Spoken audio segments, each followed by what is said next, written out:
I would like you all to think about what you spent your time doing yesterday.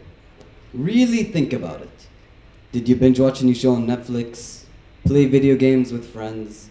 Spend hours scrolling through Instagram? Now, I want you to think about what you wasted your time doing yesterday. Did you binge watch a new show on Netflix?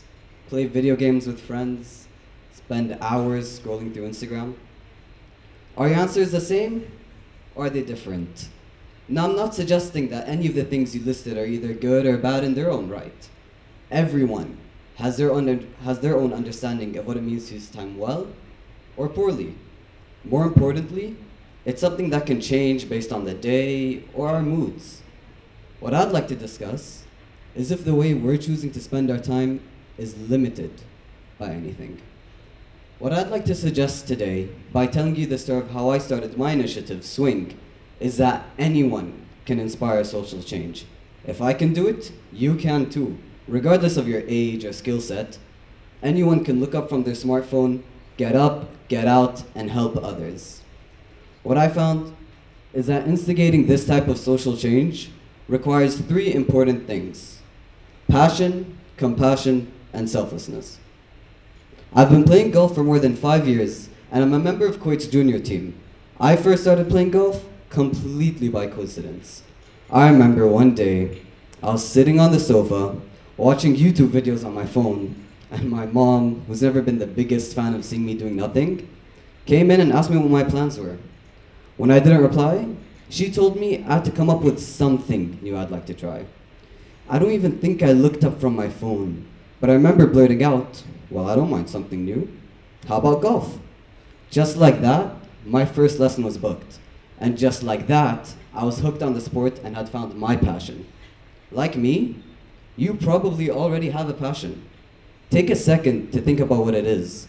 And once you've started to identify what you really enjoy spending your time doing, the next step is to figure out how to apply it.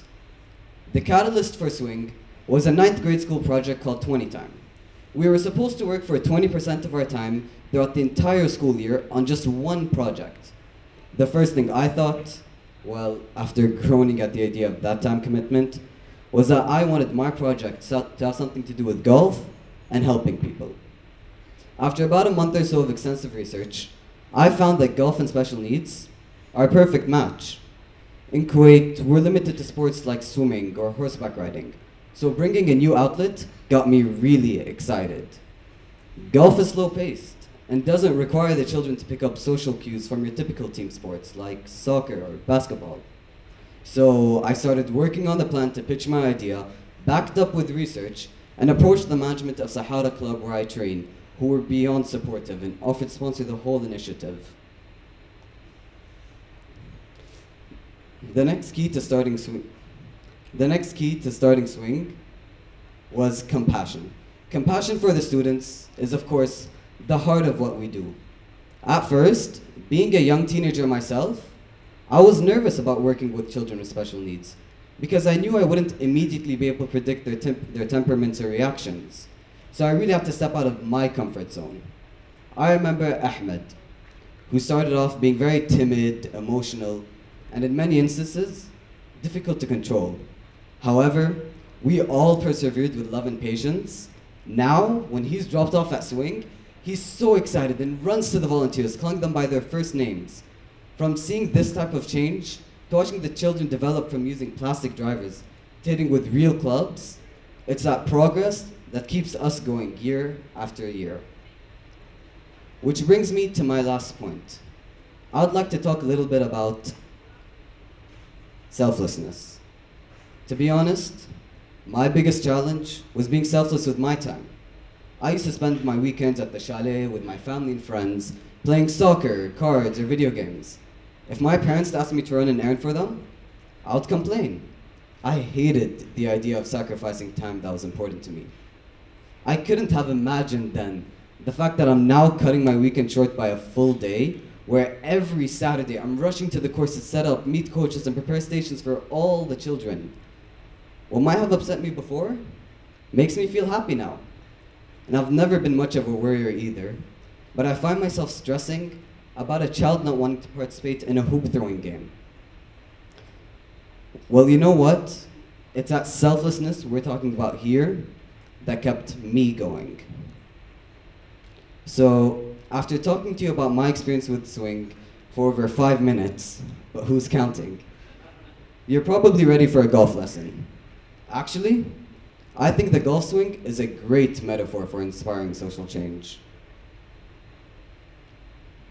Now, draw your driver back, keeping your weight centered over your toes, rotating your shoulders.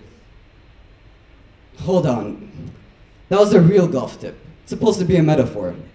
The backswing, owning, applying, and sharing your passion.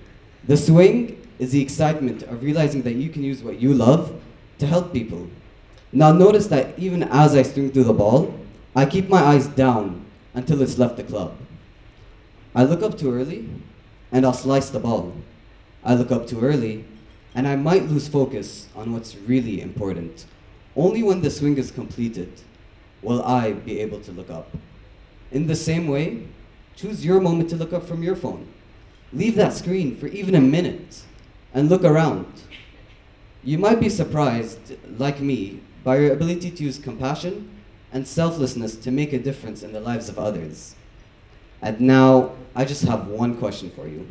Looking up, getting out, and helping others, can you swing it?